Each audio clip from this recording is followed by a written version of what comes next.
ಪರಬೊಮ್ಮ ನಮ್ಮ ಒಮ್ಮೆ ಕಾಯೋತ್ತಮ ನಮ್ಮ ಗಿರಿಯ ತಿಮ್ಮ ಪರಬೊಮ್ಮ ನಮ್ಮ ಒಮ್ಮೆ ಕಾಯೋತ್ತಮ ರಂಗಭೂತ ಭಂಗ ಗುಣ ತರಂಗ ಜಗದೊಳಗೆ ನೀನೆ ಸರ್ವಲಿಂಗ ರಂಗಭೂತ ಭಂಗ ಗುಣ ತರಂಗ ಜಗದೊಳಗೆ ನೀನೆ ಸರ್ವತುಂಗ ನಮ್ಮ ಗಿರಿಯ ತಿಮ್ಮ ಪರಬೊಮ್ಮ ನಮ್ಮ ಒಮ್ಮೆ ಕಾಯೋತ್ತಮ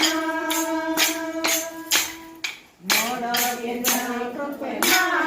ಪರಬೊಮ್ಮ ಮಾತ ಕೇಳು ನಮದನ ನುಡಿದು ಕೇಳು ಏನೋ ಮಾತಾಡು ಕೃಪಾ